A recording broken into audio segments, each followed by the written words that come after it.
What's up guys and girls, welcome to another video. In this video we are going to discuss Freya. Last video I talked about Villian V and them most likely appearing in God of War Ragnarok. Today I want to talk about the other side of the war and talk about the Vanir people, and more specifically showing that they may go deeper on Freya's character, as I think she is much deeper than we saw in God of War 2018. But before we continue, here are some of the answers in the last trivia question. I thought I can catch some of you off guard with Artemis being the answer, but a lot of you actually remembered, so good job to you all. Now this video's trivia question is, Brock and Sindri in God of War 2018 said that they created an unbreakable chain using what ingredients? Type your answers now, and at the end of the video, I'll give you the answer and if you got it right or wrong. Also, remember to stab that subscribe button and the like button. It means so much to me. You all hitting the like button has been helping out the channel so much. But with that being said, let's get right into it. In the Aesir and Vanir war, on the Aesir side, we know the most powerful gods that were involved in that war. According to lore and legends, the gods that were involved on the Aesir side was of course Odin and his two brothers, Hadar and Hanir. However, on the Vanir side, it was Njord, Freya, and Freyr. Lore and legend specifically mention these gods for a reason. I have a feeling that they may appear in God of War Ragnarok, as they are still alive and trapped in Vanaheim and can't leave.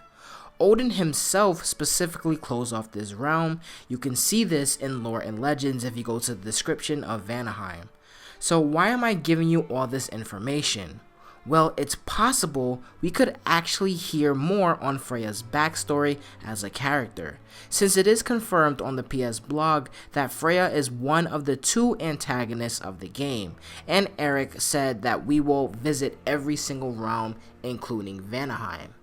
I think how Santa Monica will handle Kratos versus Freya is there will be encounters throughout the game and many fights with the two characters, but I don't think Kratos will kill her in any way, maybe stop her momentarily throughout these encounters. Now I went over this in my previous video on Freya, but according to a trace in lore and legends, Kratos and Freya share a connection to one another. Kratos even visited her 1 year after the events of the game to try to apologize or maybe just talk to her, but Atreus does say that Kratos does share a connection with her. It's possible on our journey we will meet the family of Freya, since they were mentioned many times throughout the game and the book. We will learn about Freya's past and the things that she's done for her people. I think while in Vanaheim we'll meet other gods and other citizens as well, and they will all have their versions of Freya in their head. Some may think that Freya was completely wrong in her leaving them, or some might actually have an understanding, and some people who are born after Freya left will probably see her as a legend or even a traitor to them. How cool will it be that after exploring Vanaheim, we learn Freya has always been a loving character, but too loving. She tries too hard to hold on to things and holds on way too tight. And she has a history of doing the wrong things in order to try to help people. For example, we learned a bunch of stuff in God of War 2018 about Freya, and that she is this type of character.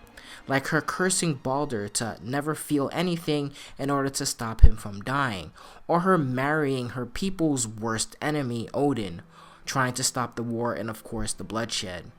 According to lore and legends, Freya created Baldur's curse with the help of Mimir and Hildisvíni.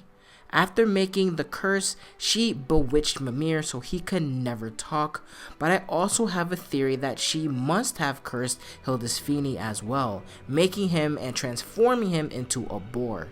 In the traditional mythology, Hildisvíni was a mentor to Freya, but also someone she had a relationship with. They were very close.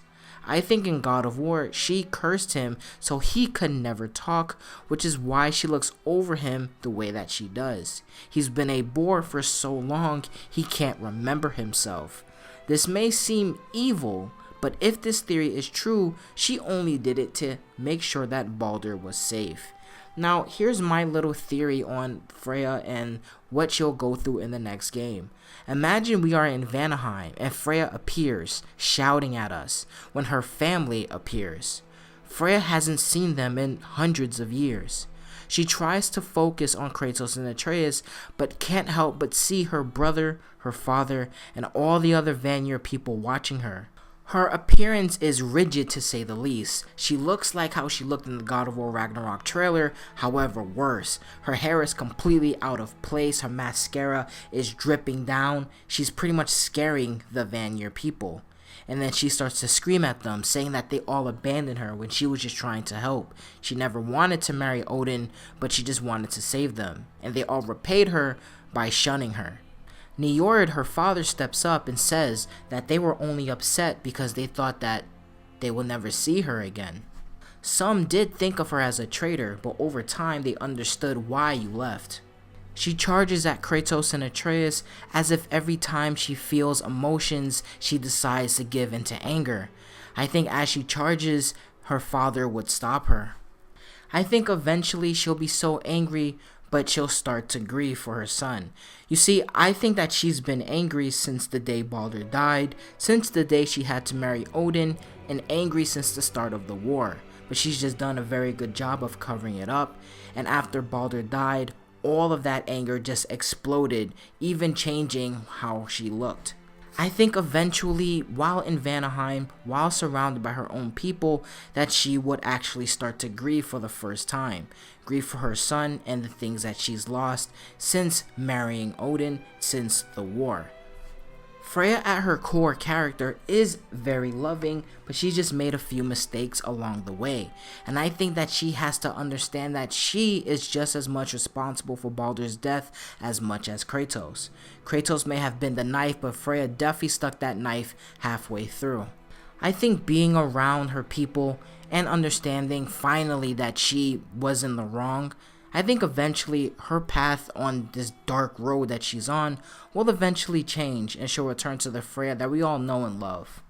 And that's pretty much my theory and my thoughts on Freya and her backstory and, her story with the Vanaheim people. When we would eventually meet them, of course, we are going to Vanaheim at some point, and I think when we go there, the main topic will be about Freya.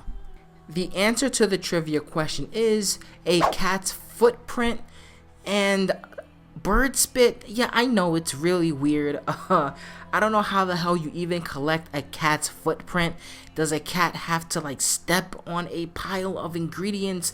Do they cut off the cat's paw? That's fucking weird, man. But that's my thoughts on Freya, and that is the answer to the trivia question. Unbreakable Chain was made by bird spit and a cat's footprint, whatever the hell that even means. I'm gonna be out of here. Thank you guys and girls for listening. Deuces.